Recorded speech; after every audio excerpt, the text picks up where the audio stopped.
Hello, everyone. It is Monday, I think. I'm recording these a little far out because I'm doing a lot of traveling this summer, so I think this is going up on a Monday. If not, then it's Thursday, and this is going up. More Dominaria Draft. And what do we have in our first pack? Well, we have a rare who's like super build-aroundy and not really like worth going through all that effort for unless things really pan out. And it's hard to make them pan out because all the things that are good with it are just good, so people are going to take them. So I think our main two choices are Blessed Light or Knight of Malice. Blessed Light is a better removal spell in this format than I expected it to be, because this format has proven to be fairly slow and grindy. So it turns out, a 5-mana removal spell is perfectly good, and there's lots of bombs in this format it can kill. Knight of Malice is one of the best 2-drops in the whole format, along with the, whatever the white one's called, in the same cycle. And that's why it's between the two of them. I'm leaning a little towards going for the removal. Even if it is common and this is uncommon, like, this is good removal. It's also splashable. So I think I'm going to take the Knight. Yeah. I mean, the Light. The Knight or the Light. We'll take the Light. Okay. Well, I like Call the Cavalry.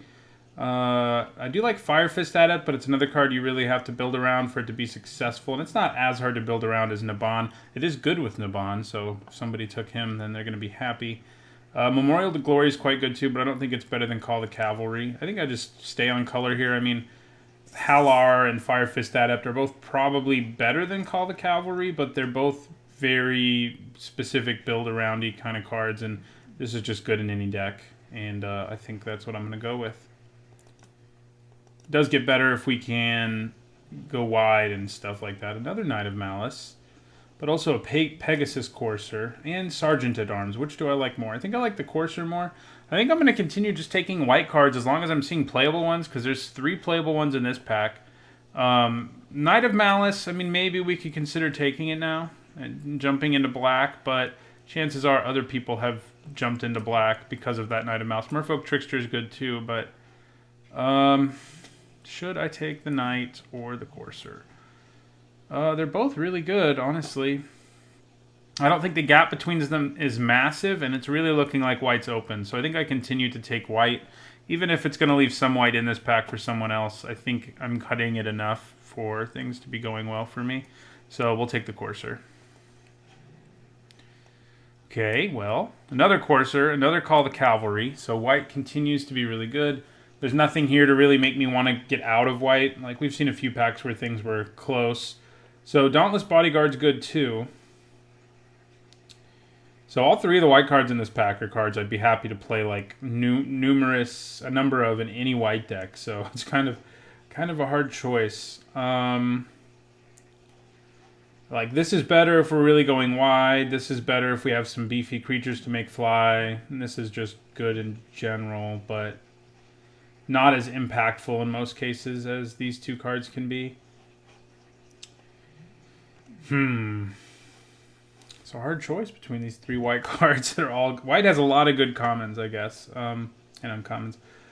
I think I'm going to take Call the Cavalry. I think I like it a little more than Pegasus Courser. Well, there's Baird. There is a Blink of an Eye, which is a thing, but I think I just take Baird here. He's good. Probably comparable to Blink of an Eye.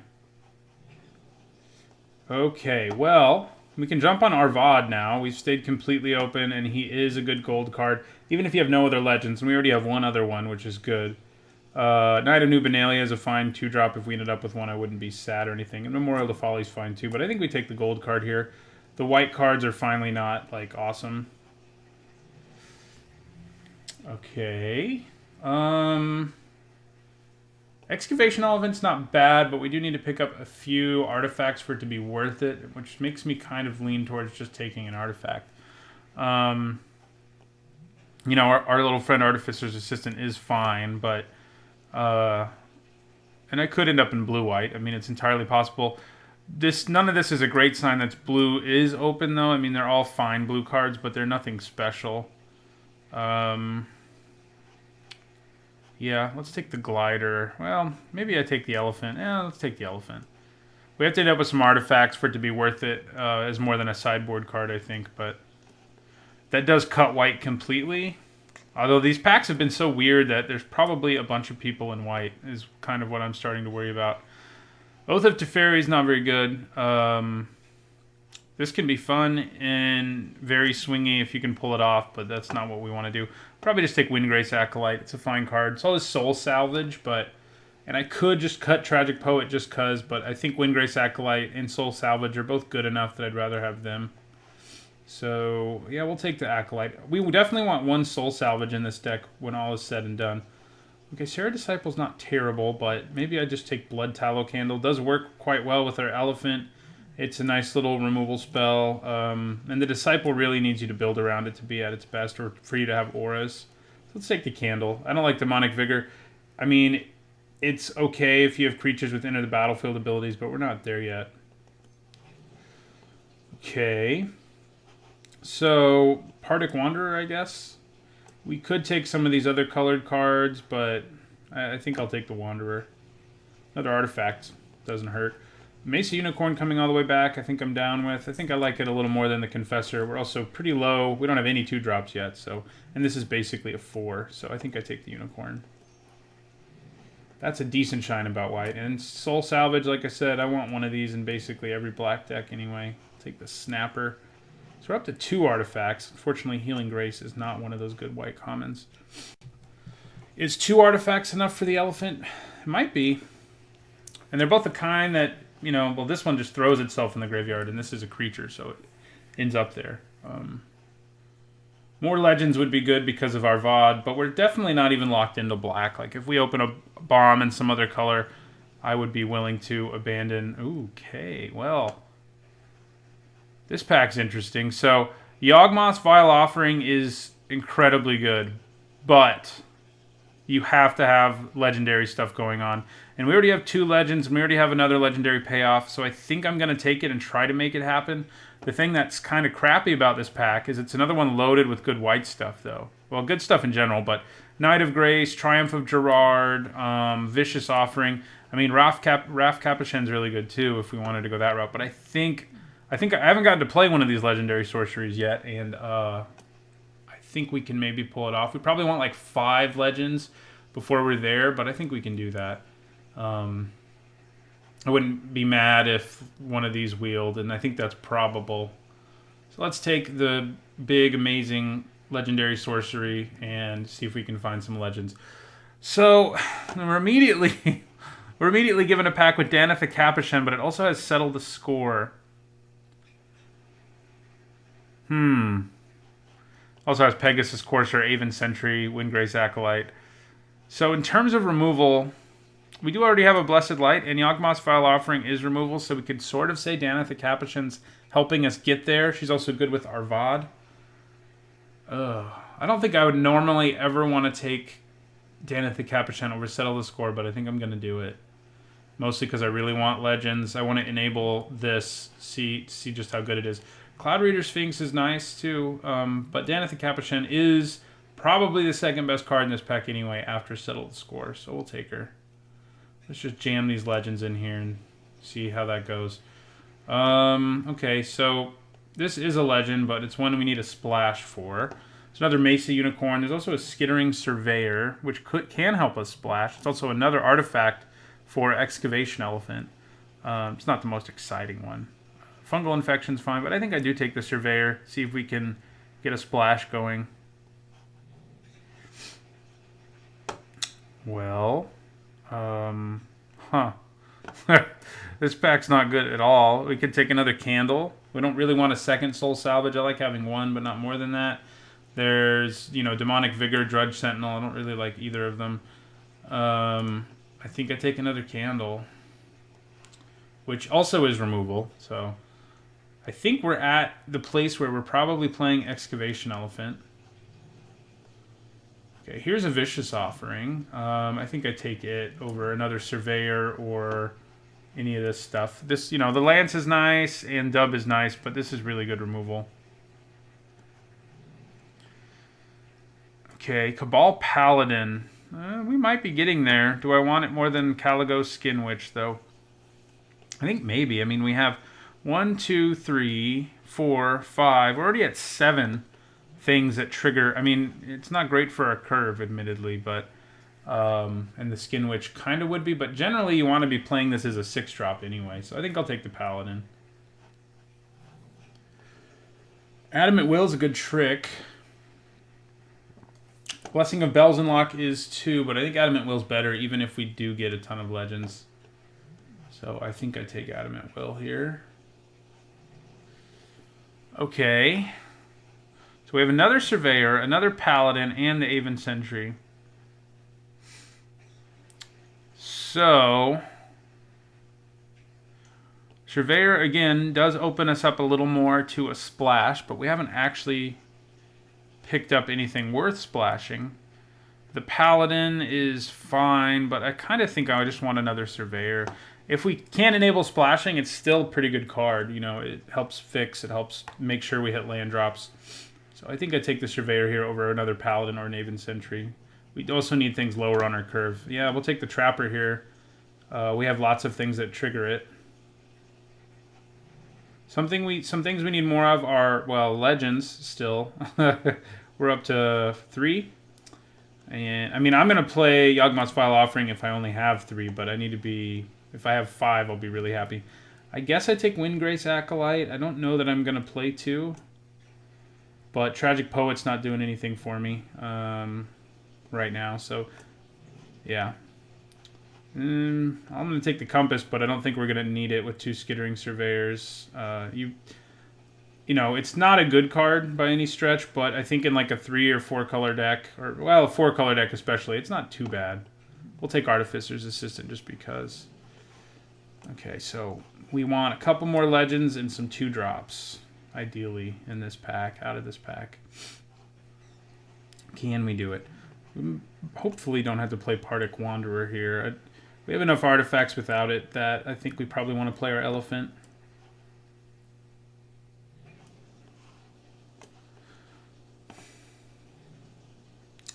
First Eruption. Well, okay. So we have another Vicious Offering. But there's also a Quende. He's only going to make Danitha have double strike, right?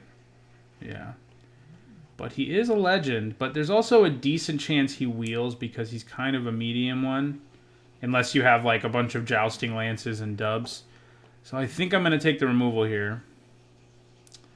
Will I regret that? I don't know. I don't think so. I'm going to take it. It's just such good removal that it's hard to say no to it. Okay, well here's a dub. There's also a Lingering Phantom, which seems like it would be decent in our deck, but maybe dub's better. We are pretty low on creatures at this point, although we have more than it looks like we do because of Call the Cavalry. If I was so desperate for a 2-drop, I'm taking a Cabal Evangel. I'm gonna be, that'd be pretty sad, but it'll wheel if we really need it. I'd rather play like a Fungal Infection. I think I'm going to take the dub. Yeah. No legends here that we can conceivably splash or anything. Okay, here's a legend we can conceivably splash who's also really good. Call the Cavalry is also pretty good, but I think I'm going to take Slimefoot here. It gets us to a 4th legend. It's a great card anyway, and we have 2 Skittering Surveyors, so that makes me feel pretty good about it. Okay, we can also talk about splashing Wrath. He's probably better for our deck. So I think I'm going to take him now. We could have 2 legendary sorceries, but I don't know that we can get there. I think I'm going to take Wrath here. I mean, Cloud Reader Sphinx is nice, but we're not really in blue other than the splash for Wrath.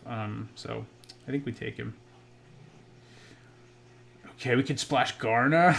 We're just getting all of these legends that we can splash. I think we just take a Mesa Unicorn here. We're really low on 2s, and it's a solid one.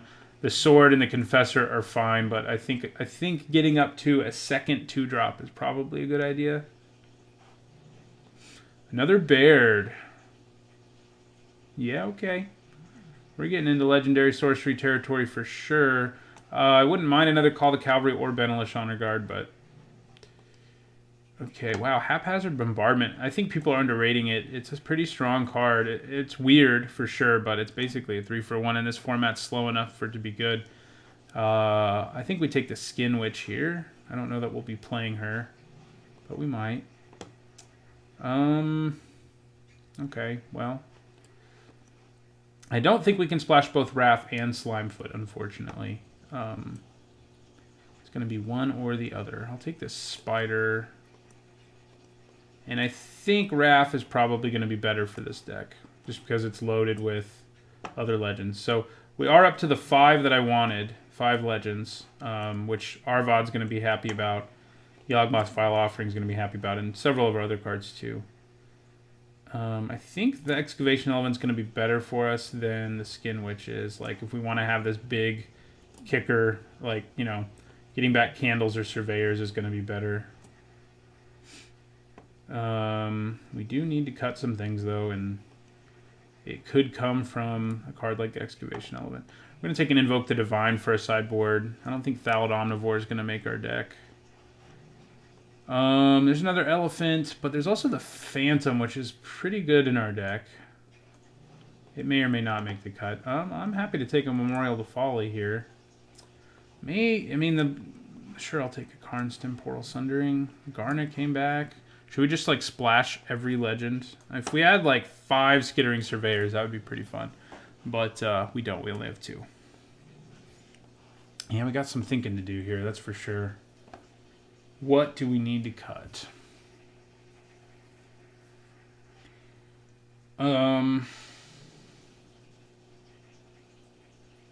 So let's look at what our historic permanents are real quick, just for cards like Cabal Paladin to be playable. I'm sure we have enough, but I just want to check. And these are the ones that I think make the cut no matter what happens. Yeah. And it's historic spells, so Vile Offering does count for it. So we have 10. That's probably enough for Cabal Paladin to be good. It's probably also enough for Lingering Phantom to be good. So I'm kind of thinking about probably cutting Adamant Will. Our deck doesn't have so many creatures that it's going to be great. Which also is kind of true of Dub. Yeah, I mean, it's a good aura, but auras are still risky. I mean, yeah, Danitha has a little bit of upside with them, but not enough. So I think I cut a Dub. I don't really want to lose creatures. And we do have more than it looks like we do. I keep forgetting because of Call the Cavalry. So maybe we do want to keep Dub. I still think it's probably the card that's easiest to cut. I mean, we could cut one candle, too. Cutting one candle makes Excavation Elephant considerably less impressive, too, though. So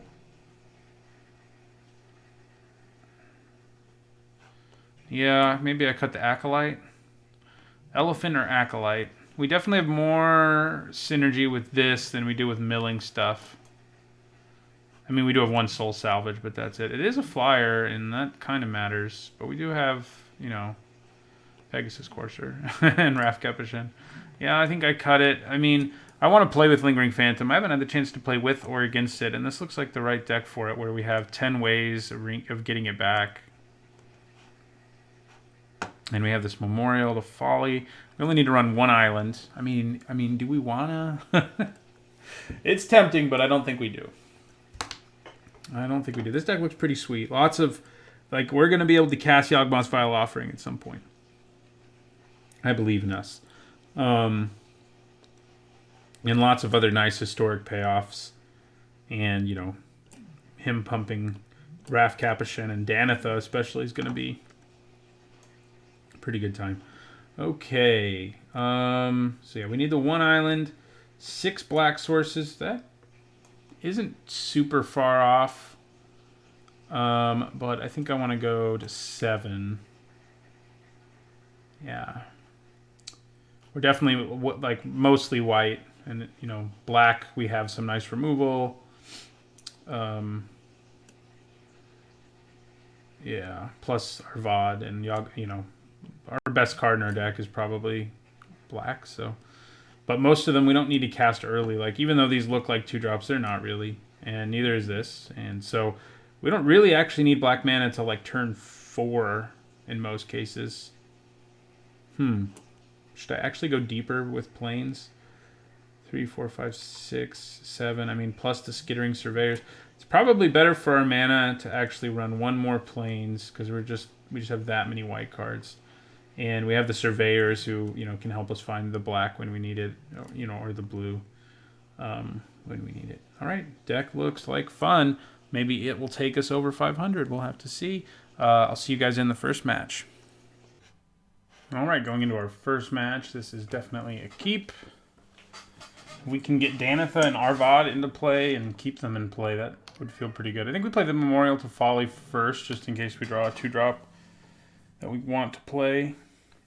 I mean, not playing the Blood Tallow Candle there is not a big deal. We can play it on turn 2 if we don't draw a 2-drop. Okay, so we already have all our colors, which is nice. I think we definitely want to play the Candle. I mean, letting our opponent know we have it is somewhat of a downside, but it's nice to have it in the later part of the game and just be able to, show our opponents that, we can kill their stuff. Doesn't hurt. Okay, so we're going to play Danitha here and see what happens. She's alive. So that's a start. Still a mana away from Arvad, but... Okay, yeah, we can't attack through him. He's pretty large. So I think we play the Surveyor here. Yeah, we'll play our Surveyor.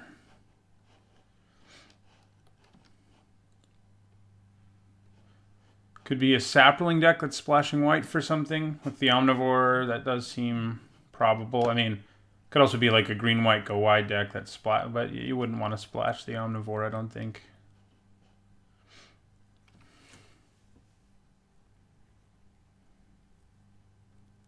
We do have Blessed Light for if a creature's played that we feel like is more of a problem. But next turn we probably play Arvad. And just hope we can turn her into a 4/4.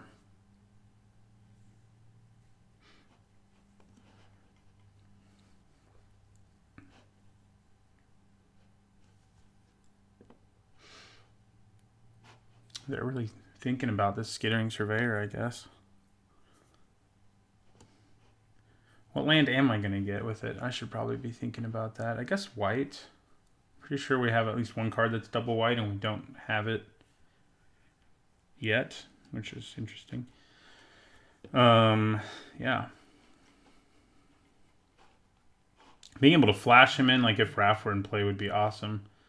Turn him into a combat trick, and he can flash himself, and he has Death Touch, so he could kill anything he wants. Yeah, we have double white on Baird, so we'll get the plains. And we'll end our turn.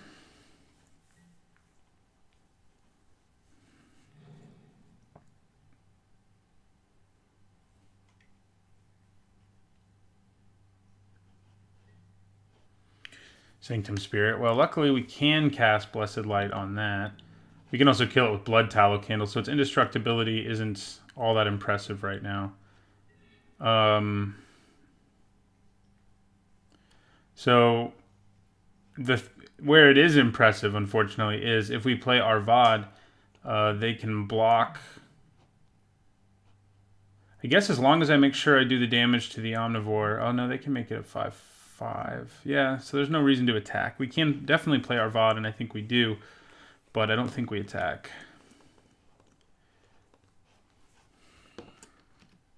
Because too much can go wrong right now. Next turn, we can attack and have mana up for Blood Tallow Candle and Blessed Light, and then things can get really ugly for our opponent.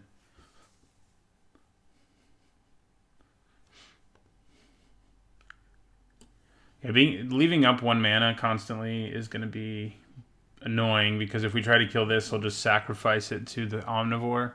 So we kind of just need to kill the Omnivore first, I think. But yeah, we can't really attack here because he could block, sack his spirit, and then Danitha loses that fight.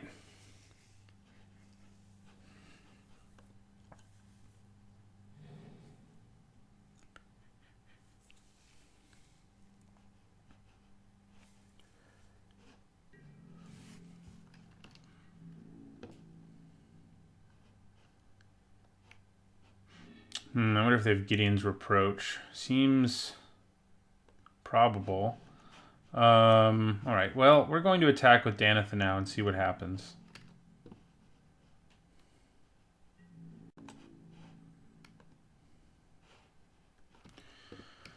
They know we have the candle. They don't know we have Blessed Light. Unfortunately, we can't do both. Seal Away doesn't work on her thanks to Vigilance, but Gideon's Reproach would.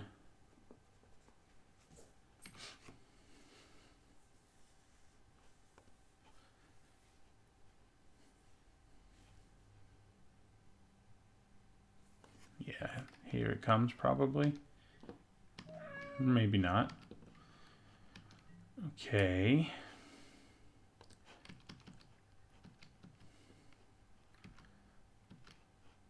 So what do you do? I think it's probably optimal to use our candle because they know we already have it. You know what I mean? So, yeah, they are going to use Gideon's Reproach on her, though. So, is there any real reason to use any of our stuff? Not really. All right, we can get her back with Memorial to Folly, which is nice. Yeah, we'll play Mesa Unicorn and Mesa Unicorn. And end our turn. Yawgmoth's Vile Bargain would be nice. If that's what it's called. I think that's what it's called, right?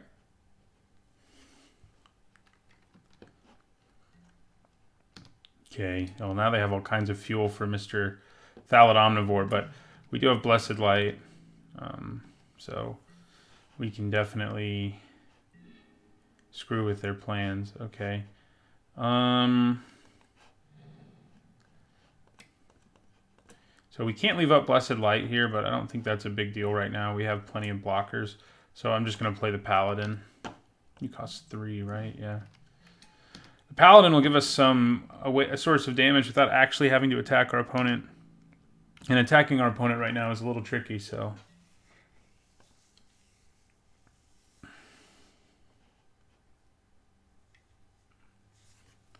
Don't make more Saprolings.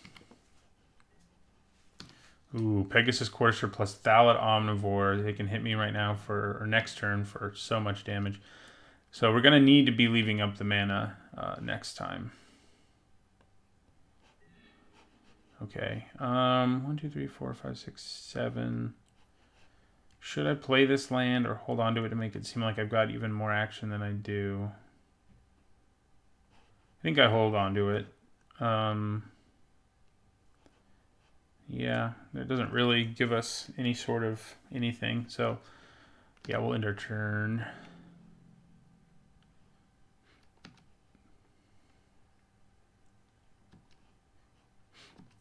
So, yeah, we have a lot of choices about what to do with our removal. This is what I've seen a lot of in this format so far, just these board stalls that, you know, nobody can do anything through.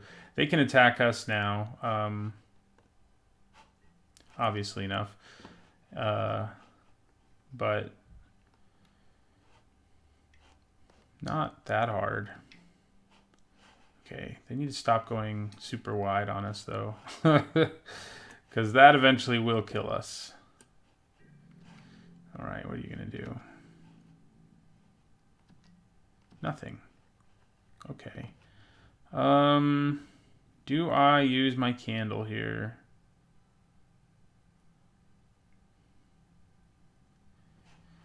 I could use my candle. I could use Memorial to Folly.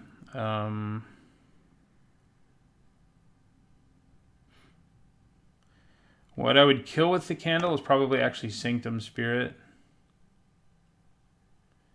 And hold on to Blessed Light for other things. Yeah, let's finally do this. Just get rid of the spirit.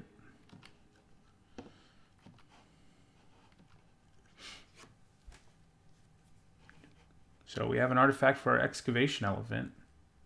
So there's that.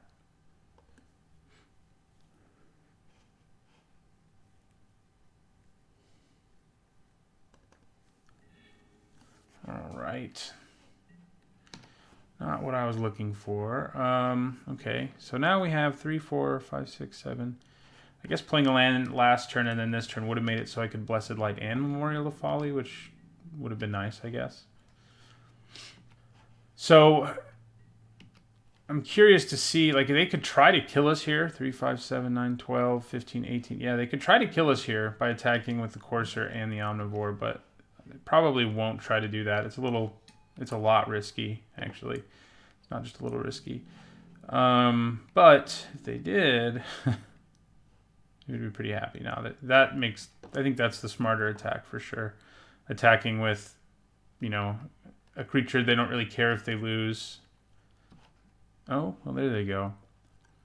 That's interesting. Okay.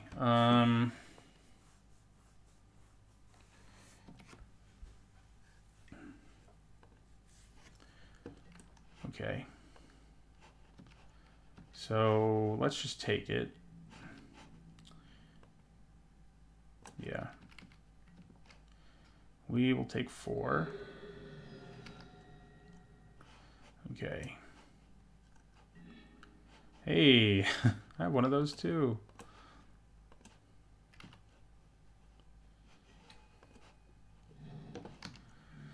All right. We will end our turn. So we can start attacking back, and we can do it with a lifelinker. So that's a race we win eventually if they keep attacking us. So that's good news.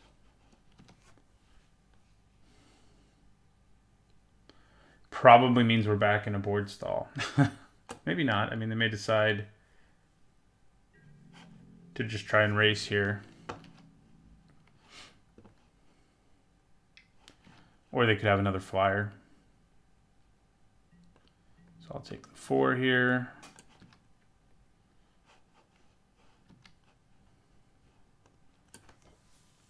The question is, like, how many saplings does he have to eat before I'm like, yeah, let's Blessed Light this thing? He can gain life off of the saplings. So actually, I was talking about racing. A little harder to race because of that. I will take 4 again. I may just have to fire off Blessed Light on that Thallid Omnivore at the end of their turn. I didn't want to use it there because I just want to see if there's something even more problematic they have. And it seems like they might be about to play their own flyer. But maybe not. They could just have another Gideon's Reproach too. To deal with poor Arvad. We can cast our Legendary Sorcery right now. That would be nice. All right. Yeah, let's just do this. Get rid of him.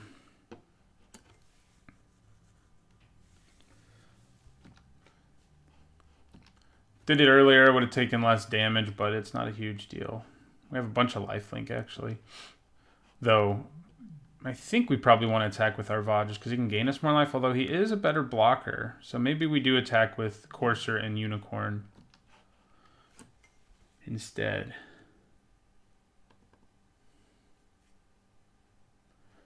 I think he's just trying to decide if he wants to gain life, but it probably isn't worth it. Have as much life as they're at to give up some of their saplings. There's almost no way that our opponent doesn't have ways in their deck of pumping their whole team, by the way. Like, given the way their deck is constructed, I think it's really unlikely. Ooh, that's nice. Okay, so I think we do actually leave our VOD back. So we're going to attack with these 2 things.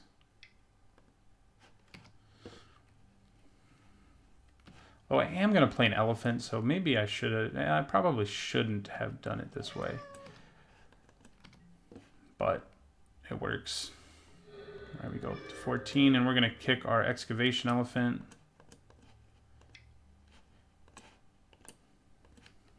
get back our Blood Tallow Candle, play it, Cabal Paladin will do 2 to our opponent. So that's a pretty good turn. But yeah, I think going forward, we probably would rather attack with our VOD.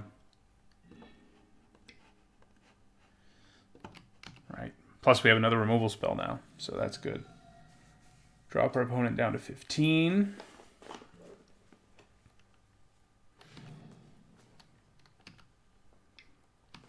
Uh-oh. Verdant Force? No, just a Baloth Gorger. Lot less frightening than a Verdant Force, so that's good, I guess.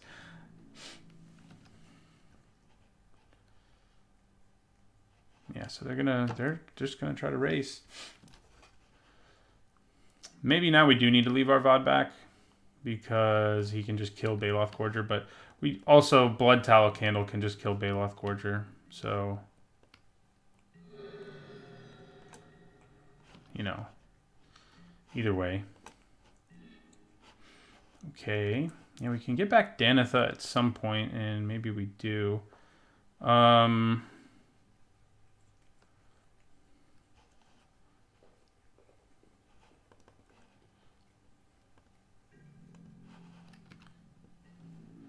So I think we just attack with our VOD, and we can set up blocks on this Gorger. Yeah, and then also use Blood Tallow Candle.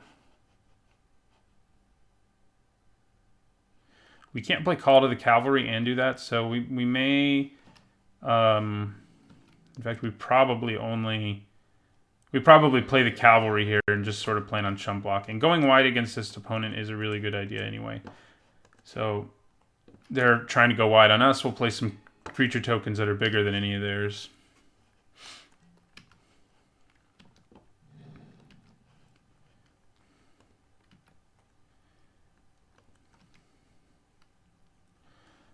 Baird would be pretty nice, although they have so much mana that it wouldn't be make a huge difference. But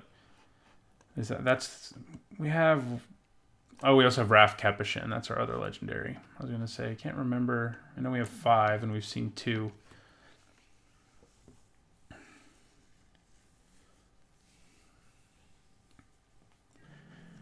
We have 10 historic spells and I've only seen 3, so Cabal Paladin is probably about ready. Oh, I kind of forgot about that. I'm good. Hopefully they don't have a trick. Yeah, I should definitely have considered that. So we take 8 here. Pierce the Sky probably does want to come in here. That kind of means we can't attack in the air. Because we have to be able to block for Blood Tallow Candle to actually kill our opponent's creature. So, yeah. That's not good. We could use the candle on the Courser. That's probably better. Because we can block him forever. Yeah. Candle on the Courser is better. That way we can keep attacking and gaining life too.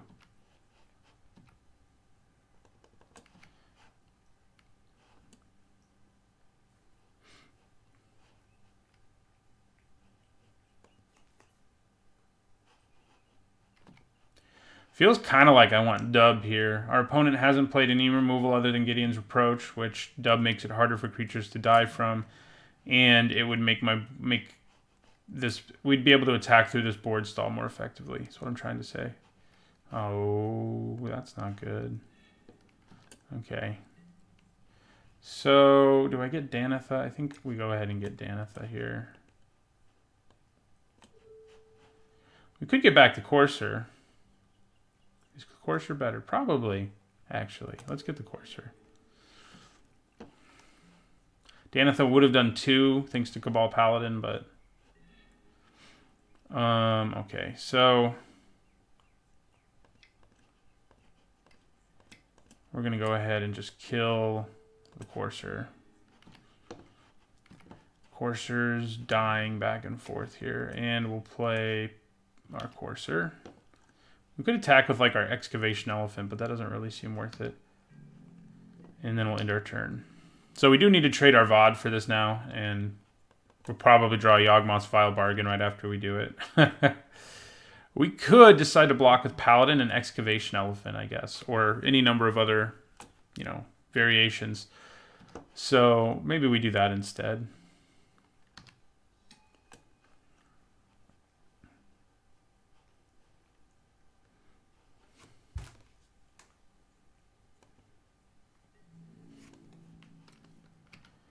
Yeah. It's like, how likely is it that they have a trick? It's fairly likely. If it's the indestructible one, this is really going to suck. But I think we put...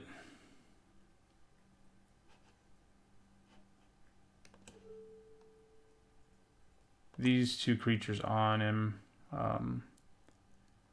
He can kill both of them, but doesn't seem like a huge deal to me.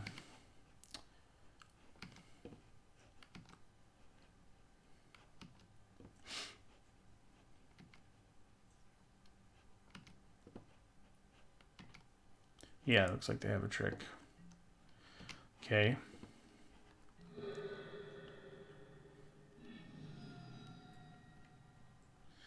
We really need to draw not a land. Oh. Okay. So our opponent has 3, 4, 5, 6, 7, 8, 10 attackers. 1, 2, 3, 4, 5, 6, 7 blockers. Yeah, we can't attack. We'll hold on to this card to bluff. And end our turn.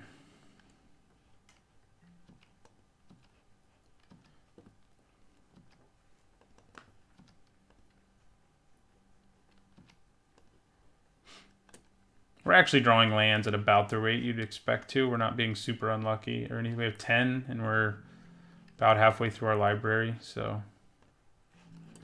it's not much of a shock. And my lifelink is going to be pretty helpful here, I think, in keeping me alive for a little bit longer at least. So, yeah, we got to block this with our VOD now, and I think we just put a token here. All right, we go back up to 8. They do get a Sapperling.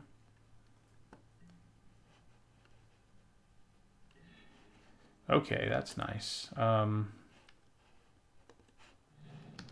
end our turn. So if they have another trick or something, at least we have Vicious Offering, to mess with it. Or if they play a kill spell or whatever. They don't have any scary creatures anymore. It's just this massive creatures itself is scary. So... But I do think we probably bring in Dub. Our opponent seems to have little to no removal. Okay, well, we can definitely Vicious Offering that.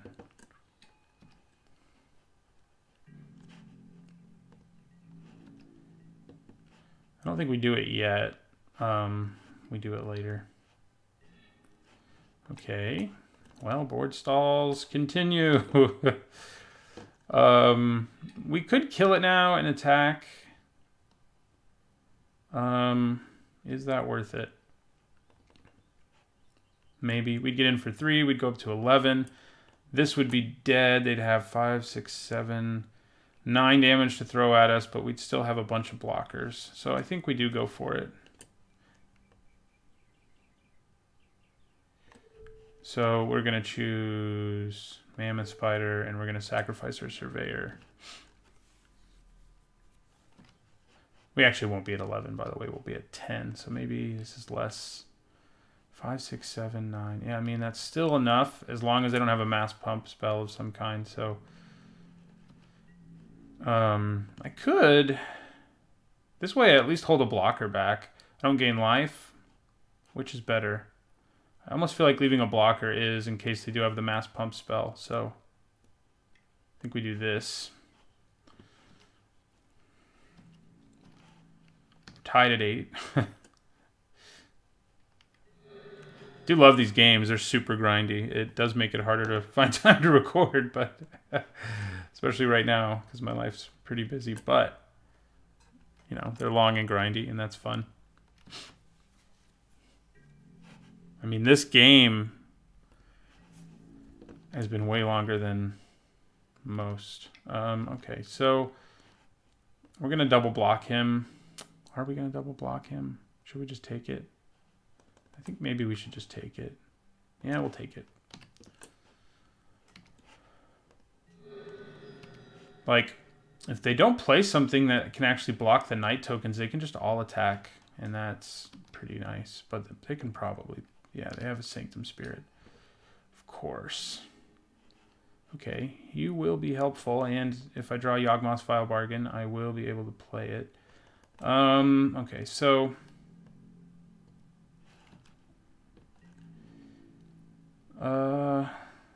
we're back at this decision. I think we do this again. I mean, I could theoretically attack with all my knights, I guess. But with the lifelinker in play, it's no longer like a great deal for us.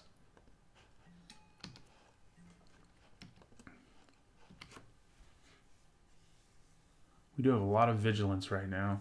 So Bear does make it hard for them to just like attack us with everything. And that's good news against this opponent.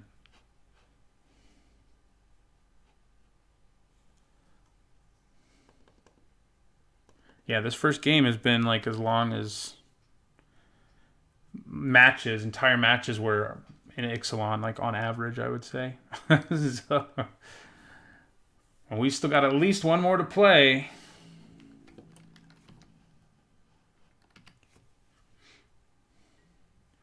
Okay, I like the looks of that. Ooh, there it is. Okay, what can we get back? Some good stuff. What do we have in our graveyard? I guess our VOD's pretty great. We do already have another legendary creature in play. Probably better than Danitha right now. Their graveyard doesn't have... I mean, the Gorger is the biggest thing. So let's go ahead and attack first. And then, yeah. So now I think we can get away with gaining the life. I think that's what we want to do. So we're going to go ahead and do this.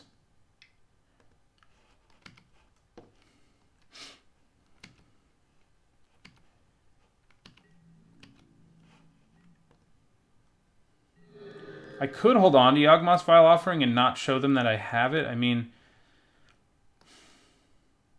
is that worth it? Like, what happens if they play a spell that pumps their whole team? Can they kill us? We're at 8, so this would be 2, 4, 6, 8, 10, 12, 14. I mean, yeah, they would kill us, but I think even with Yawgmoth's Vile Offering, that would be the case. But I think maybe we cast. I think it gives us a better chance if we do cast it. So, yeah, let's get our VOD. Some more life gain seems good. And we'll destroy Sergeant at Arms.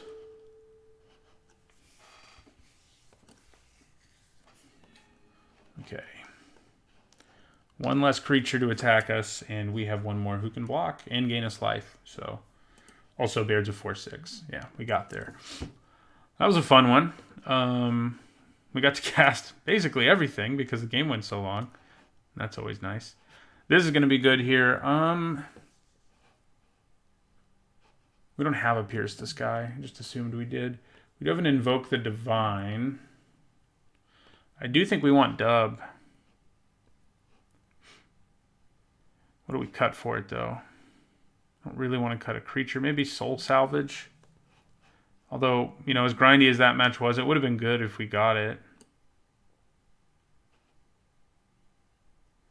But I don't really want to cut a creature.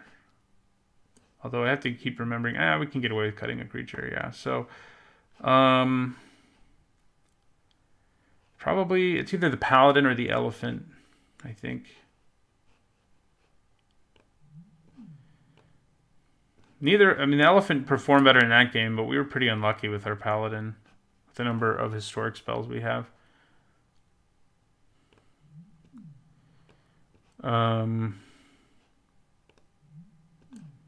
But maybe I think we probably cut the Paladin. He doesn't line up really well, trying to block and keep creatures out of the red zone the way the Elephant does pretty effectively. All right.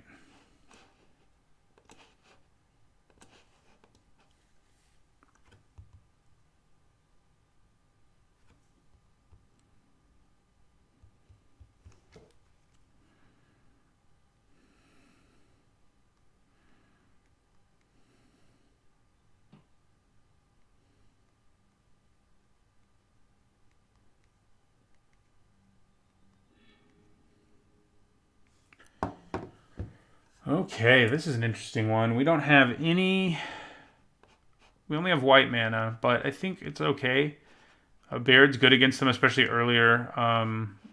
And hopefully we draw black or blue and or other things we can play. I mean, it's an okay hand. It's like a C, you know. Okay, we'll play the candle. Oh, actually, yeah, we'll play the candle. We can do it, so we may as well. They may have brought in stuff to hate on flyers, because that is how we beat them. Ooh, ramping is not really one I want. Give me black mana, please, so I can just kill this, please. Do it. Oh! Sometimes you get what you want, you know? So we're just going to kill it. We don't need any ramping going on. As slow of a start as we're having. And it's also good against Baird to have the additional mana lying around. Bolt the bird, as they say. All right. Well, we continue to do nothing.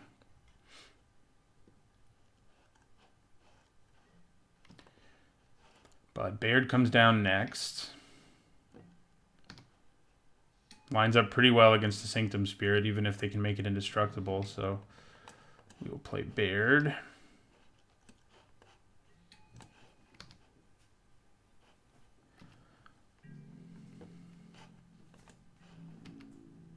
So they could have a trick.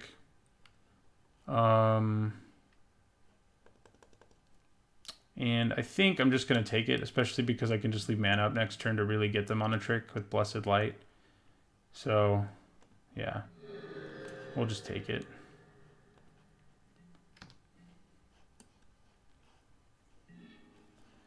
Okay, so I think we do leave the mana up. We get to attack, unless they have Gideon's Reproach, but I mean, we still get to attack. The question is whether or not I attack when Gideon's Reproach is possible, even probable. Yeah, I guess we do. Let's do it.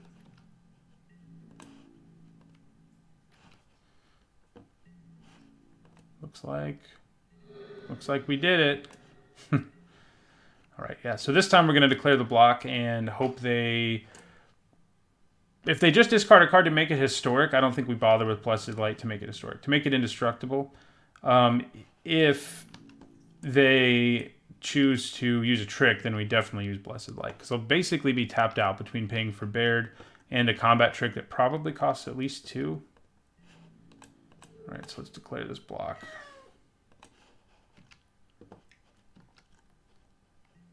Yeah, so this is going to be good for us. It's going to put us in a very nice position. We get the 2-for-1. Still have Baird in play.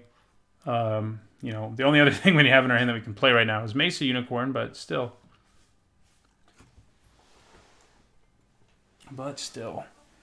My little cat needs attention. Okay, so that worked out.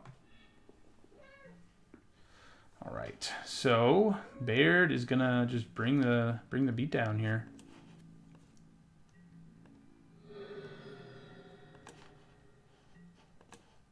And the Mesa Unicorn will join in now.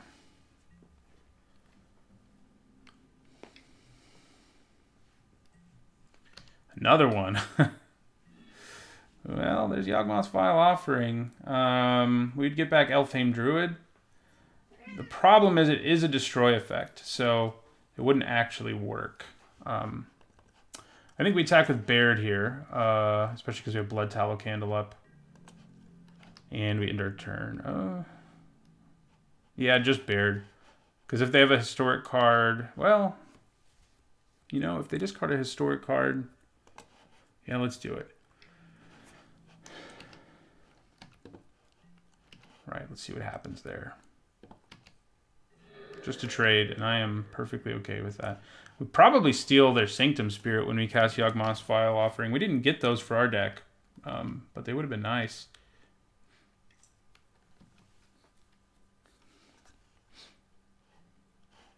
All right, they just had to play a unkicked Sergeant at Arms. That always feels good. I don't think we bother killing it. I do think we attack. Just, you know, maybe they're afraid we have a trick or whatever. Dude has vigilance, so that's one of the upsides about vigilance is you can just attack on like most board states. Okay, so I think we play the Trapper.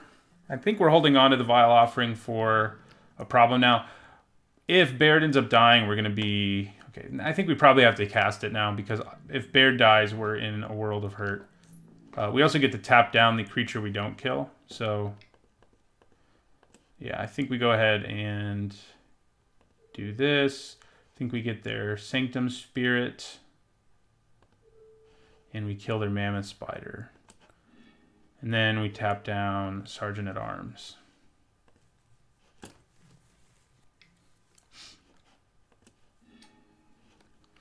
Okay.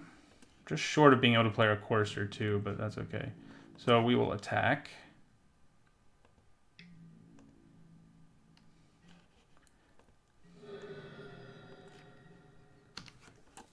We could really use a Skittering Surveyor to find our island. Okay, opponent scooped. Yeah, Yawgmoth's Vile Offering is nasty. We got it off in both games, and in this game we got it off early, which was even nastier. All right, we won our first match. That gets us back up to 500. Let's see if we can maybe even go 3-0 and get our first trophy here. Right, match 2. I think we keep this hand. Don't have anything till turn 3, but our deck's going to do that a lot, unless it's Blood Tallow Candle or Mesa Unicorn.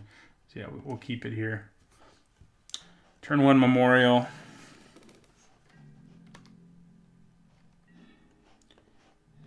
Turn 3 Courser. Turn 4 Call the Cavalry. Turn 5 Arvad. It could be worse. The opponent is off to a speedy start here. So we'll play Blood Tallow Candle now. Yeah, they could be about to just like slam an aura on this guy and try to kill us rapidly. But Gal? Gal.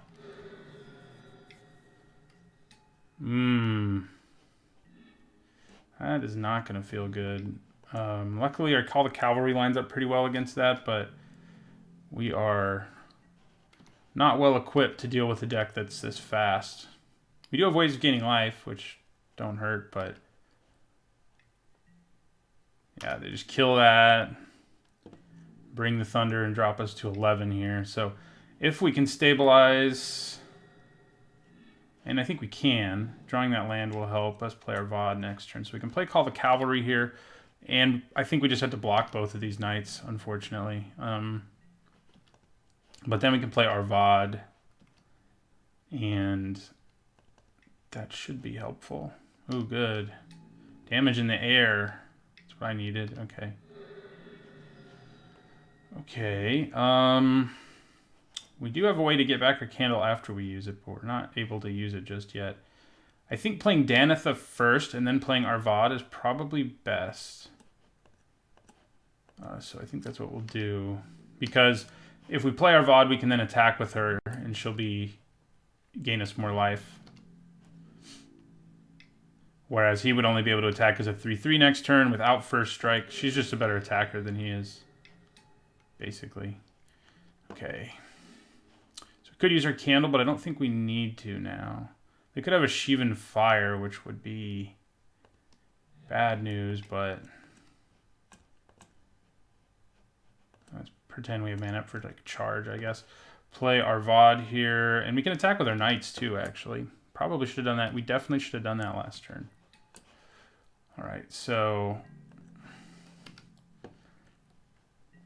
everyone is vigilant.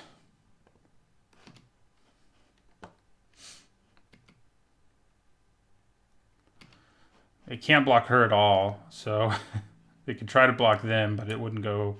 They have to trade. That's the best they can do. All right, takes us to 11.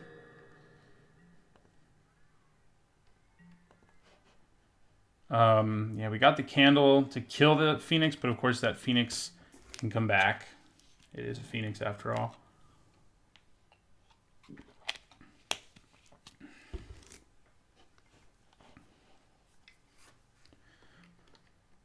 Oh, come on. That's not good. That isn't too bad, though. Okay, so everyone attacks. Again. they're gonna take down our knights.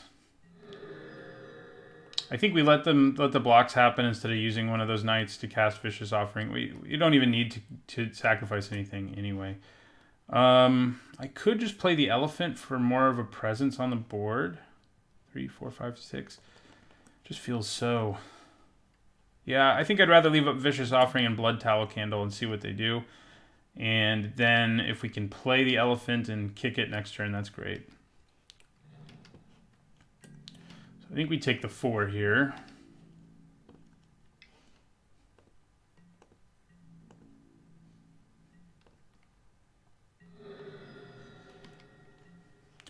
Okay, well, we're going to cast Vicious Offering on the Phoenix. They don't have any board presence right now, so...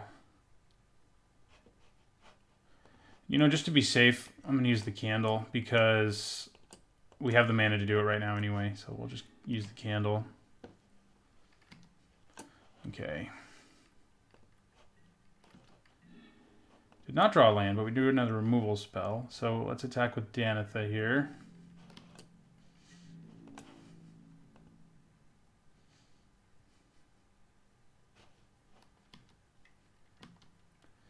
Okay, they're going to Shivan Fire her in the face. Okay. What does that mean? I think it means we play our Excavation Elephant. We go to 3 next turn. Yeah, so...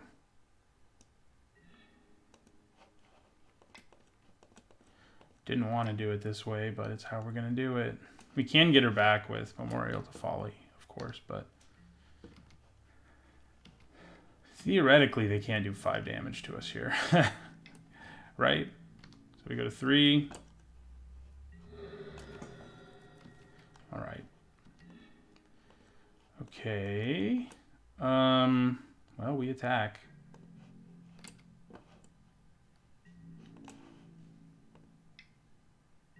I think we play our Paladin, and God, I hope they don't have a trick. If we play the Paladin, we can leave up mana for Vicious Offering, and I think we do. This gives us lethal next turn. He has to use a trick if he wants to kill us anyway, so I think we just hold on to Vicious Offering and get ready to use it in response to a trick, basically. Or an aura. Okay. Or that. I think we just go ahead and say goodbye to Aether Glider here.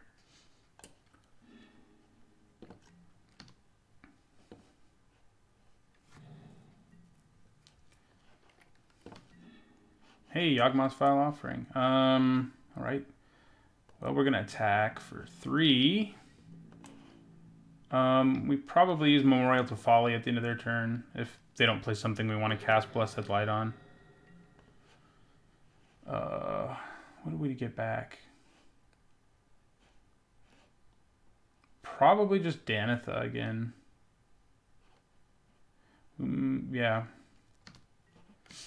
It would also set up Yawgmoth's Vile Offering if we have to do that, so. Ooh. Well, I guess I'm glad I can use Blessed Light on that.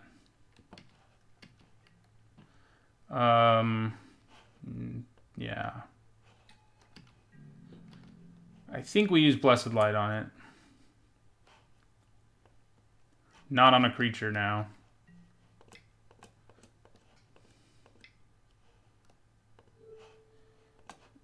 We can't have them getting all those night tokens. Okay, great. About time. So, yeah, we attack with our elephant. They don't have to block it. They just kind of have to block it. So we'll attack. Drops them to 1.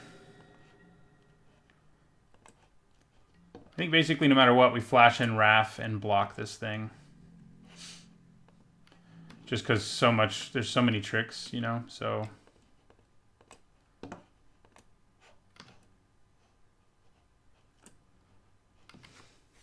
All right, got there.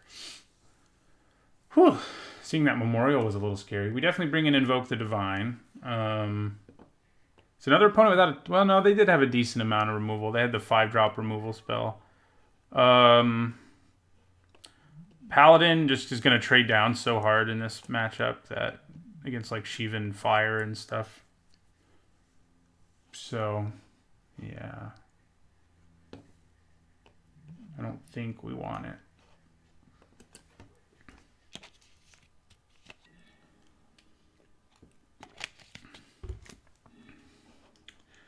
Okay, this is a good one. We can get our blue right away instead of sweating like we did in the last game. Drew it at the right time. I don't know if they had a trick or not. All right, we'll go plains. So, you know, our deck in that game did a pretty good job of stabilizing. Skittering Surveyor is pretty great against Knight of New Benalia, too. We're going to play the black in case they try to slap an aura on it or something, and then we can get the sweet 2-for-1.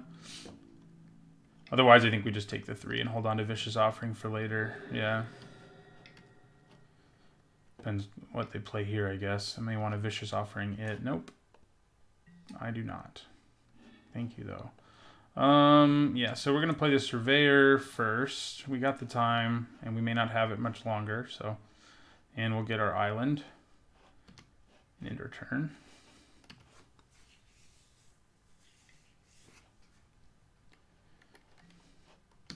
Right, I'm going to crack in for 5 here, at least. Yeah, 5.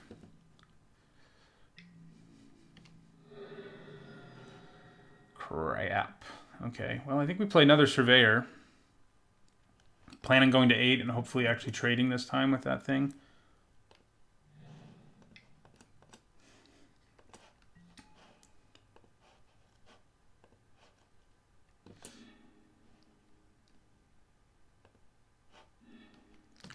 So next turn, we play a 3-drop and leave up Vicious Offering. Ooh, this is going to hurt.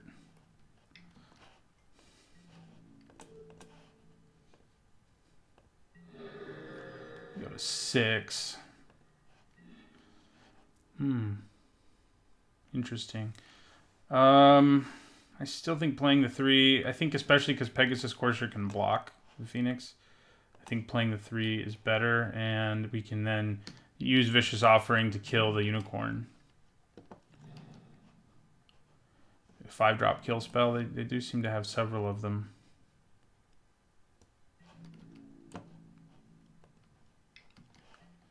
Right, so we're going to declare this block. I'm going to cast Vicious Offering on the Unicorn.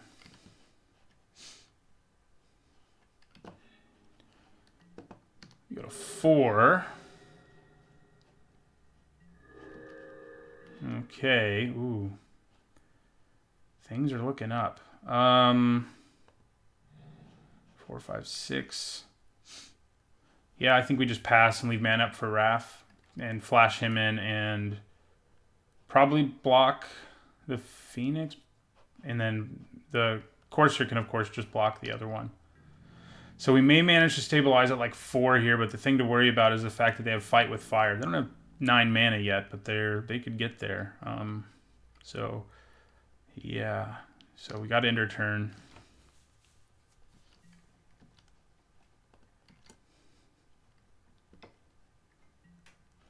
Okay. Well, we're going to go to 2 here now. We do get to kill something.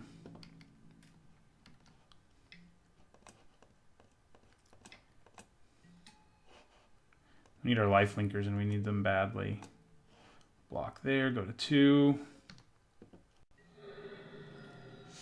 Okay. So I'm going to cast Call the Cavalry and the Trapper. And now we can actually attack. Hopefully we can survive here. They could have, you know, they are in red, unfortunately. So they could have any number of things that can do the last 2 damage to us. Like that. Oh, 2 Warcry Phoenixes. Okay, good to know. Okay, well, Do we want more life gain? This is another card that just is so bad against people playing Sheevan Fire, though. Like, yeah, it gives you some value at least, but man. We definitely don't want Healing Grace. Maybe we want the Witch, just to have another potential 2-drop early, because they're messing us up in the early game. I think we do need to bring the Witch in. Maybe cut the Elephant. I mean, the candles are kind of slow here too, but what would I bring in to replace them? I mean, I guess I could go, you know, with Dub and Adamant Will. But I don't know about that against all the removal they have. I think we just stick with the candles. All right, we would like to play first. Okay, we do have a 3 and a 4, and we have Baird, who's pretty good against them, so that's fine, especially on the play. So let's see if we can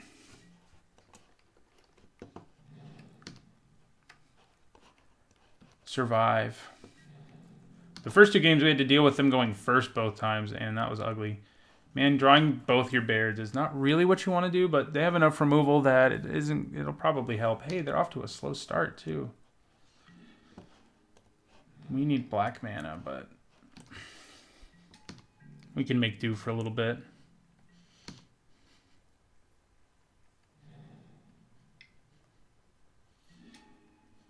Oh, God. Well, Baird is pretty good. Oh, yeah, we get to tap the thing down, too. I forgot about that. So, yeah, we attack for 3. We're too slow with Blessed Light. It's not going to be worth casting it next turn either. So, yeah.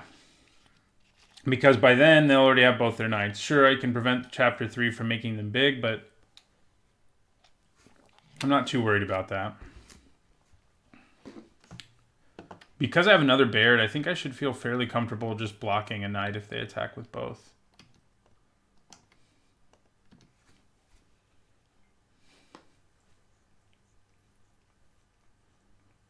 Fairly comfortable.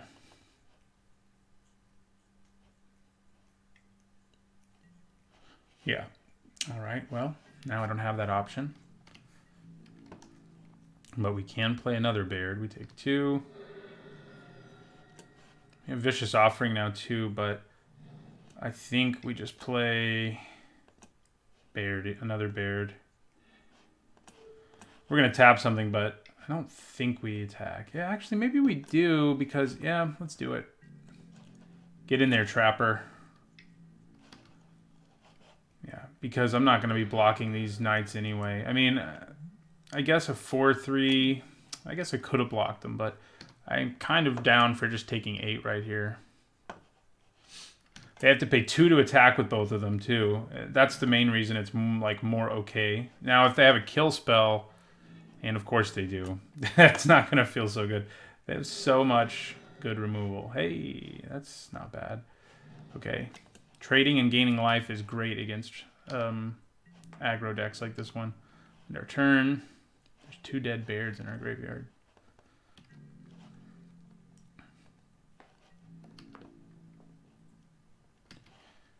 Alright, so we're going to block one of them. We may use Vicious Offering if they use a trick. We probably do. Probably the thing to do. Oh, they don't use a trick though.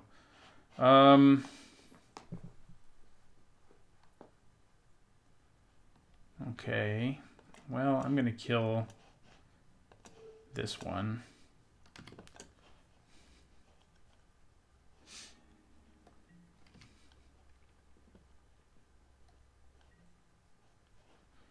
We are running out of gas and they are not. Ooh, that's not good. Okay, we end our turn. Looking like maybe the best we're going to do in this one is go 2-1 and stay and be at 500 again, which I wouldn't mind, but...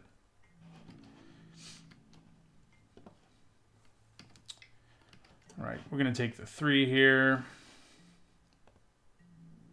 Probably have to kill the Courser at the end of their turn. Stop playing things. They're not going to stop playing things. Not good. That first game we got there, we managed to stabilize, but that's not going to happen here. End our turn.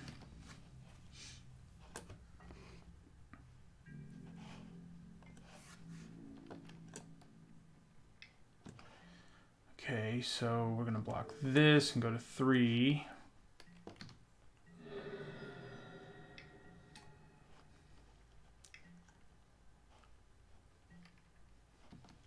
Land. I'm just guessing. Called it. Yeah, we can get guy back, but it doesn't matter. All right, well, we're back down to below 500 at 9 and 10. So hopefully we can win the next match. All right, going into our final match, trying to finish 2-1. We would like to play first. This is a solid hand. We have that Arvad, Dianatha into Arvad thing going on again, which I don't mind. We also have our blue mana, not our black mana, but chances are okay that we draw Swamp. Or our Skittering Surveyor, at least. Well, we drew a 2-drop. I'm not unhappy about that.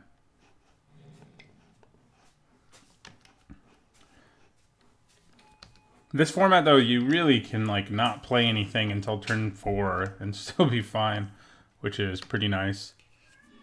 Okay, well, that's... They're going to get to ramp, unfortunately, but we are going to get in for 2 at least, I guess. That's what I'll tell myself. And then we're going to play Danatha in my turn.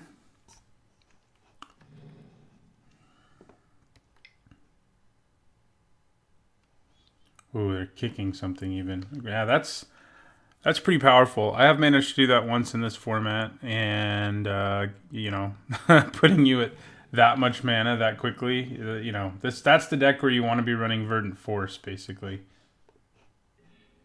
Okay, we drew black, so at least you can play Arvad next turn, but that may not matter. As much mana as our opponent has. All right. You will attack with everybody. Go up to 24. Don't have anything to play this turn, though.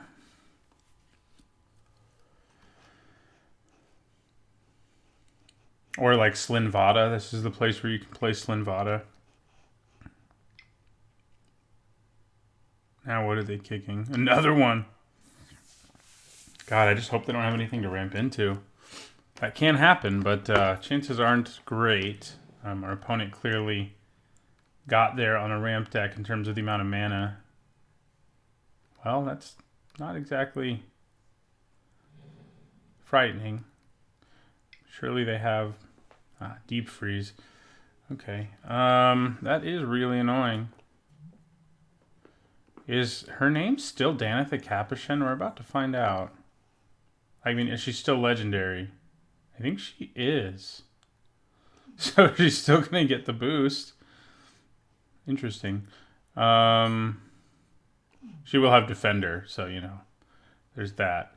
All right, so we'll attack with Mesa Unicorn here.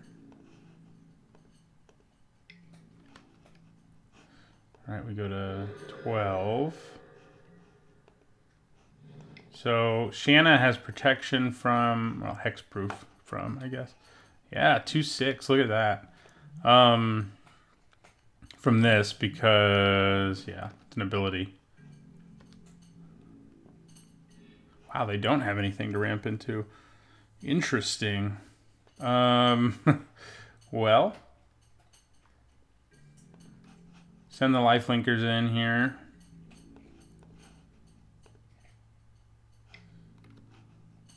Wow, they're just going to go down to 7.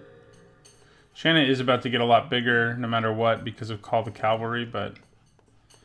I mean, or casting Call to Cavalry because of Memorial to Glory. She can get bigger like at instant speed even. Cloud Reader Sphinx. Yeah, that's big. Probably have to kill it. This only costs 3 to use its ability, unfortunately. Oh, no, it costs 4. Oh, well, now they have 4.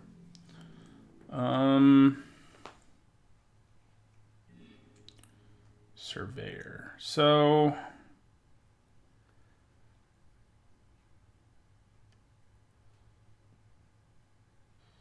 Interesting. I think I attack with everything.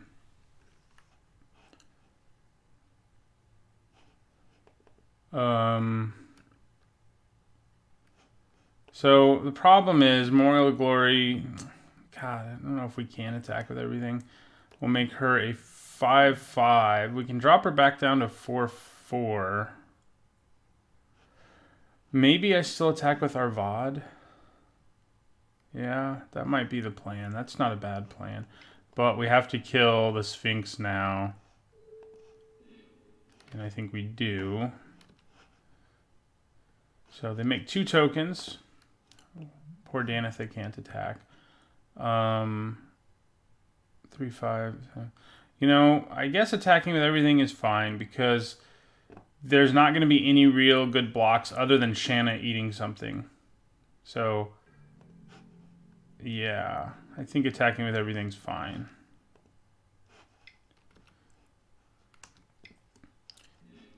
Yeah, they make the soldier. She's a 4/4, like, so she can.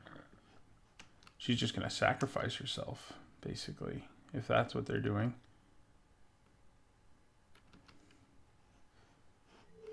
Okay, so we kill both the soldiers and we kill Shanna. And we drop them to 3 rather. I'm down with that. End our turn.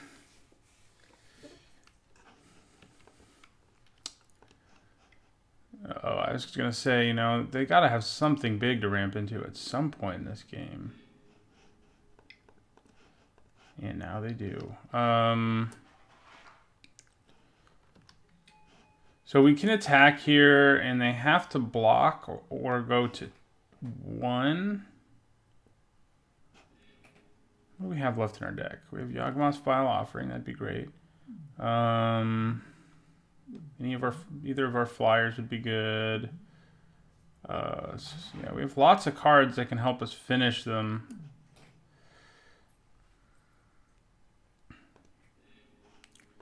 We just need to draw them.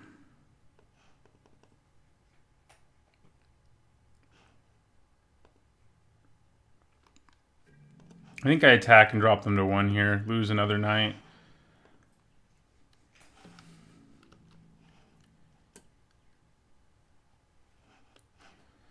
And if all I do is, if I get to kill that, then yeah, so that works for me. We got to do this last 3 damage somehow, though.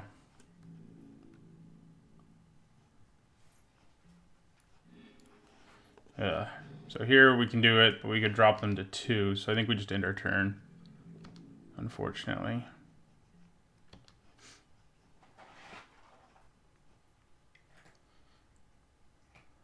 And here comes something else scary.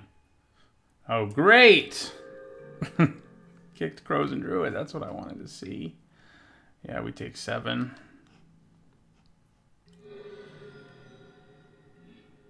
Ugh. You know, these surveyors are nice, but not when you're like trying to draw something impactful.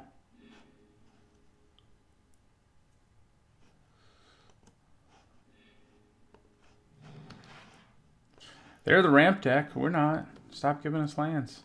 We don't have anything great to kick into. We're kind of waiting on Yawgmoth's Vile Bargain. Like, that's what we really need. Take their Shanna, probably. Maybe Arvad, but probably Shanna.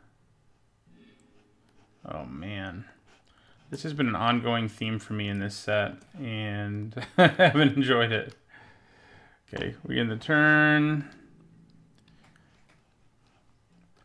Probably block with Danitha at some point, although, I mean, again, if I get Arvad, that would be nice if I get him back, but we only have a couple ways of doing it, so. Yeah, let's throw Danitha in front of it. It's time.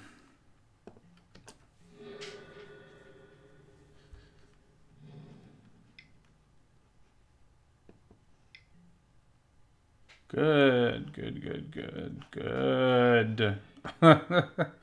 We had them so low. Okay, well, this is sort of helpful. So we get back our VOD and we get back Danitha, yeah.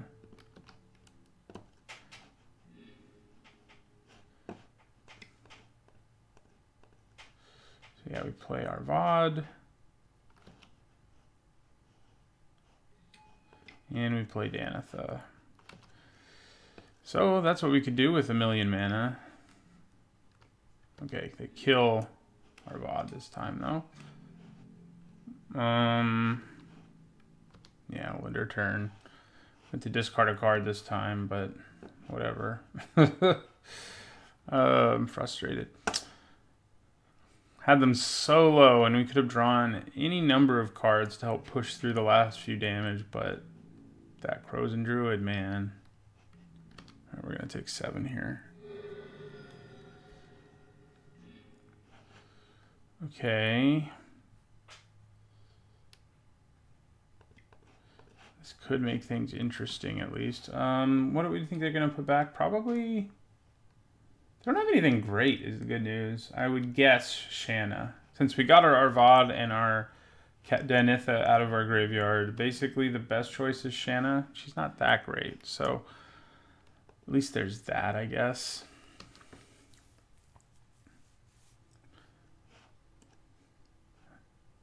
Oh, right, there's a Cloud Reader Sphinx. I didn't see that. Yeah, that's not good. Man. Yeah, I mean, this can really happen in this format, too, where people stabilize at low life. And I like that for the most part, but not when I'm not the one doing it.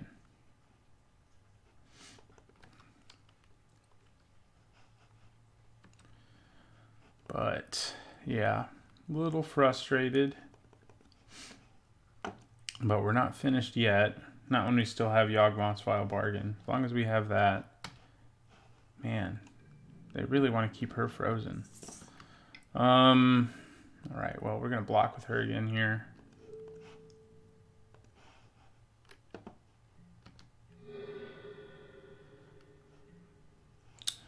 Okay, that's actually nice.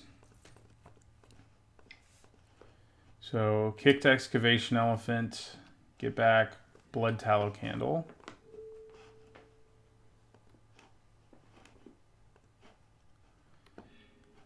Play Blood Tallow Candle. Tap down Cloud Reader Sphinx. I think I attack with my Trapper here.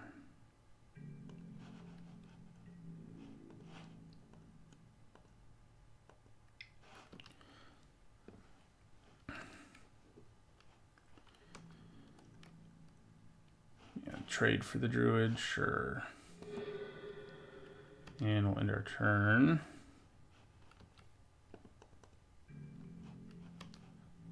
We just take 10 here, or do we chump the Gorger? I know they're just going to attack with their flyer now. Oh, God. Yeah, they got all their stuff to ramp into. Early on, they didn't have it, and we were doing an okay job of pressuring them. 6, 7, 8, 9, 10, 11. We actually have the mana to cast both of these, which is pretty nice. I mean, by both, I mean use this ability.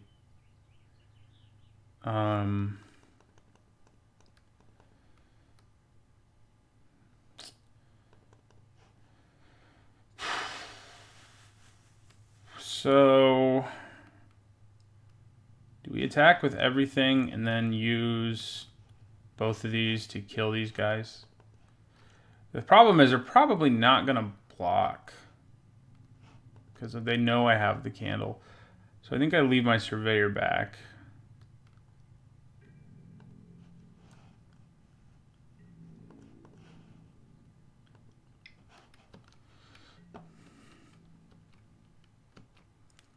Okay, they do block.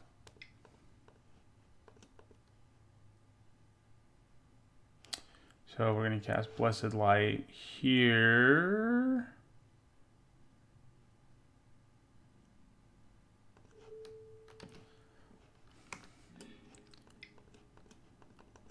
And use the candle here.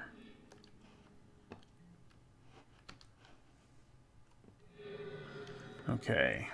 Well, we got rid of those big, scary things. Still have the Sphinx to be worried about.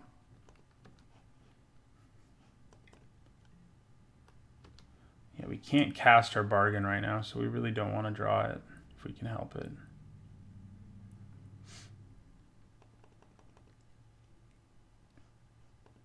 I'd be really happy if we got them to stop attacking us with that last turn, and we did. All right, we'll play another Mesa Unicorn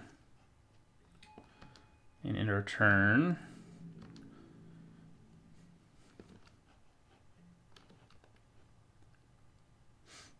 Good news is we can block this Sanctum Spirit, at least as long as Excavation Elephant's alive, we can. Ooh.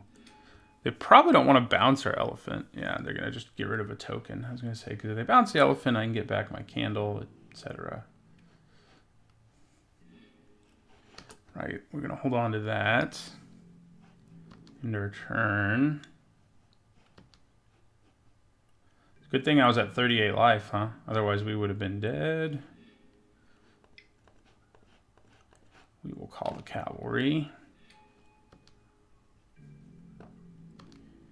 End our turn. We gotta get rid of the Sphinx one way or another. Oh, good. They got their Courser. It's gonna be especially good with their Sanctum Spirit.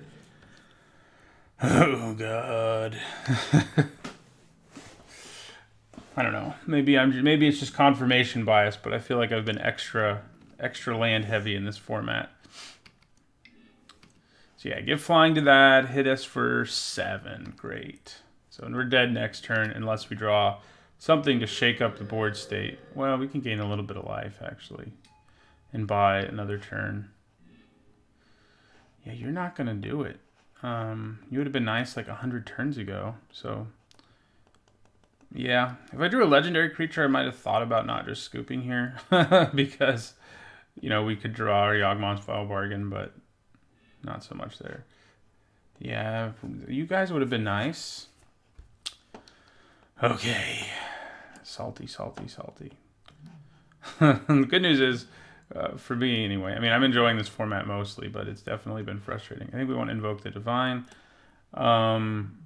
I'm recording a bunch in a row ahead of time, and this will be the last one I have to record for like a week and a half, because then I recorded enough videos to get through when I'm going to be out of town, and then I can get back and record another one. So it'll be good to step away from the format for a little bit after how it started for me. I mean, even if we finish 2-1 here, yeah, this format has definitely frustrated me some. Yeah. Where were you guys? I mean, really. Would have been nice.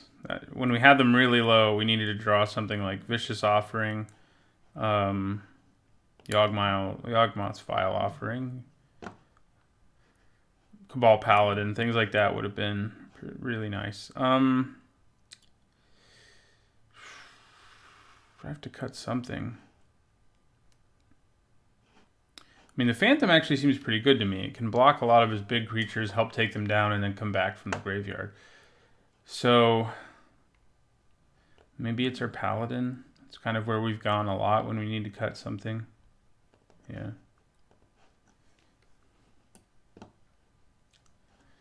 All right. I would like to play first. Okay, this is an okay hand. A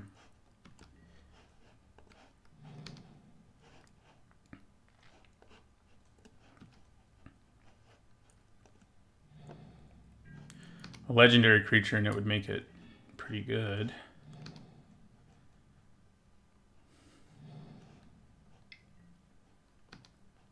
Yeah, that's not great news. Okay. We're going to play Skittering Surveyor.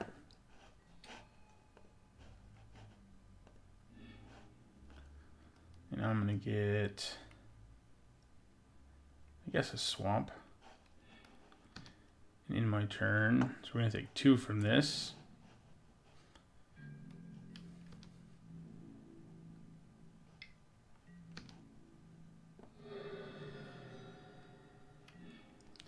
Ooh, that's pretty nice if we can do it. So I think we attack with our Surveyor, and we plan on flashing in Wrath. And the question is, do we want to flash in Wrath and block that Knight? Or is that a little too dangerous? We didn't really see much in the way of combat tricks out of our opponent, but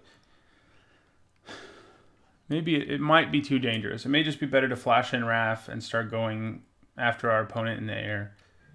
We can cast this at instant speed, by the way, if we have Wrath in play. So maybe I just take the 2 here. Yeah, let's do it. Let's take 2. We can afford to take it. I mean, yeah, killing that creature would feel good. It would give us something to reanimate with Yawgmoth's Vile Offering, which we don't currently have. Okay, we're going to flash in Wrath.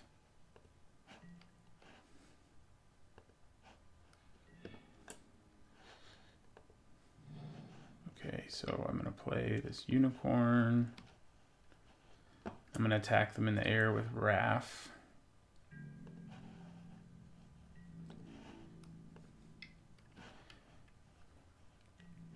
So, I mean, I could go for Yawgmoth's Vile Offering now, but because there's nothing to get back from the graveyard, I don't really think it's worth it. We have to kill something first, or maybe they'll discard a historic card. I mean, even if we just trade here and get back our Mesa Unicorn, that wouldn't be too bad. Okay, this is happening again, which is not good. Although, we can kill any of their big, scary creatures right now, so that part's good.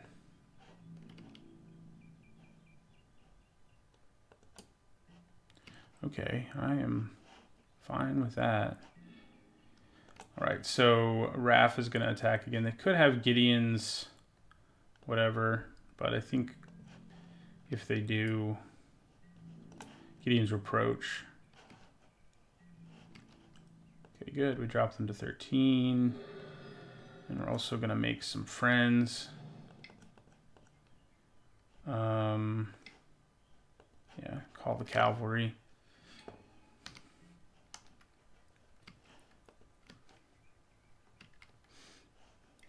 4, 6. Yeah, just a mammoth spider. Man, do I have to use Yawgmoth's Vile Offering to kill that thing? I really don't want to.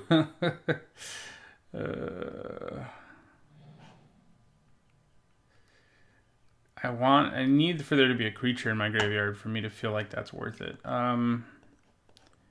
So I'm gonna play the Lingering Phantom here.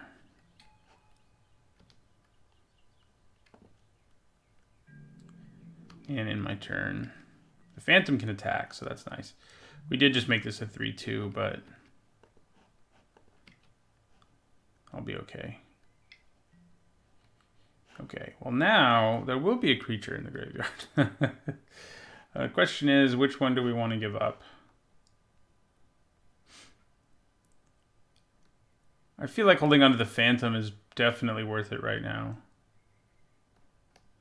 So the problem is, whatever we destroy, they can get back with Eldest Reborn's 3rd chapter. We could also blow it up with Invoke the Divine, which might not be a bad plan. So maybe we just give up a Knight. Well, Surveyor is definitely worse. Let's get rid of a Surveyor.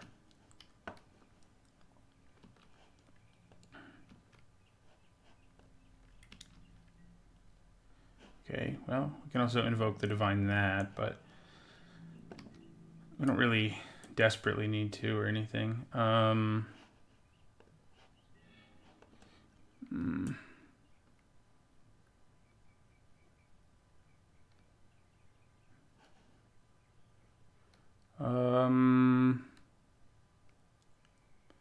So the discarding a card is not really... I mean, we can hold on to this land. That's probably what we'll do if we decide to let the Eldest Reborn continue to exist.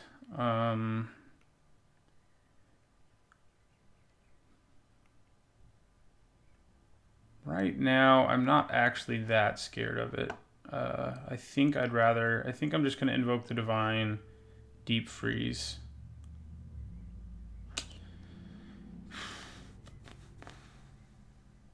Yeah.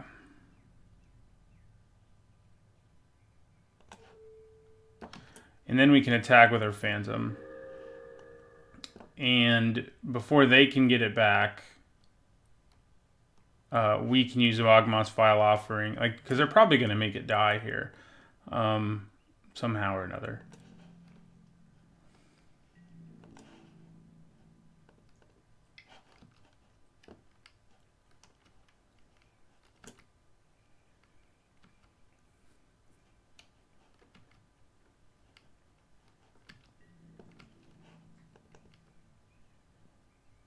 Yeah. So which of these do I want dead more? Well, the knight has hexproof from black, and so I think I'd rather kill it. Wait, I killed both of them. Unless they make the other guy indestructible, but...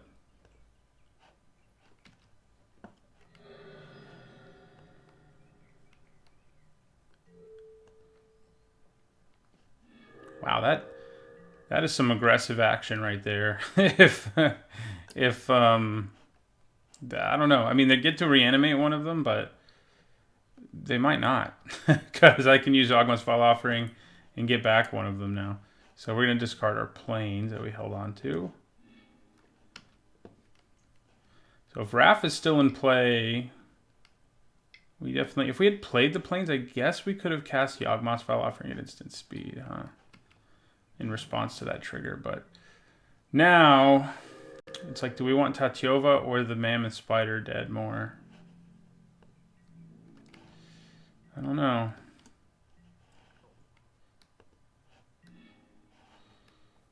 So, interesting. Now we can probably kill both, at least eventually. I can cast Yawgmoth's File Offering and Blood Tallow Candle at instant speed.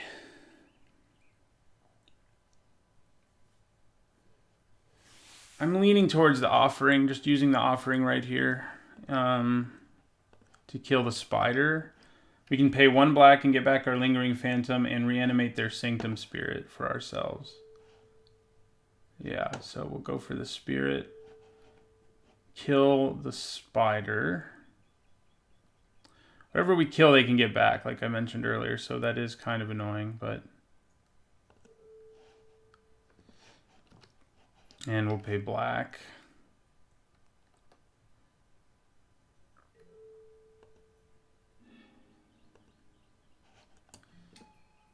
Okay, and we will attack with Riff, right? Raff Capuchin.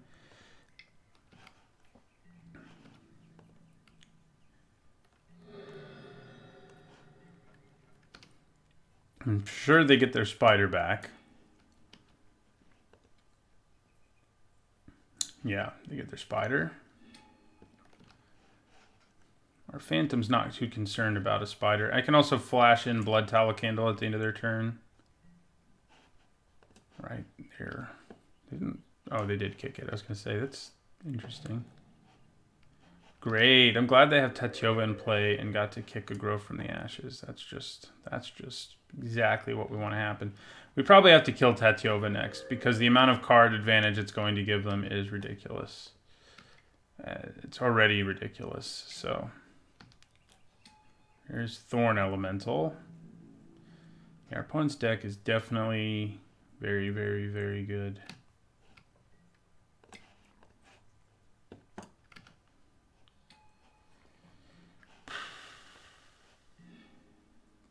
Okay, that's not too bad. Yeah, we have to kill Tatyova, unfortunately, so get out of here.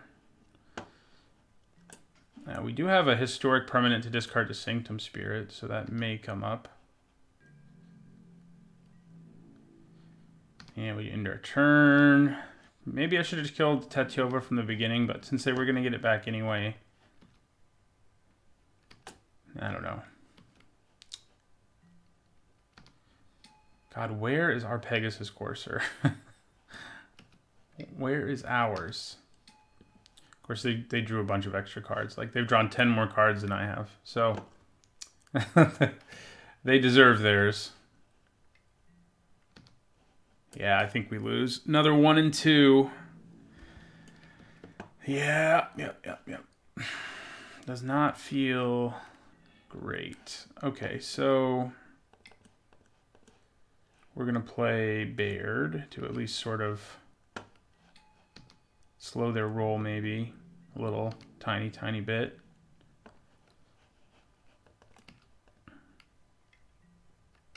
Oh, good. Yeah, just stick that on your Thorn Elemental and go to town. Frustrating. I would have put it on the Thorn Elemental. I guess he already sort of has evasion, I guess, is maybe the reason they didn't. But, like, attack with your flyers, it's 9, 10, 13. They can still give it flying and attack with Thorn Elemental, though, so... They've been pretty conservative, sort of surprisingly so given everything. Yeah, Baird makes you pay, but you have 1,000 mana, so... Like, they're so far ahead on board right here that... I mean, yeah, I guess I can swing sort of hard, but not hard enough. Nowhere near hard enough.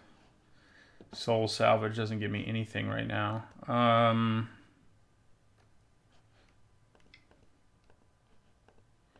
Guess I'll play my Phantom.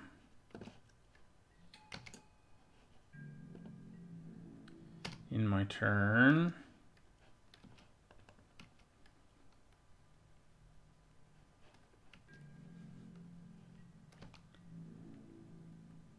Yeah, there they go. So that's 10.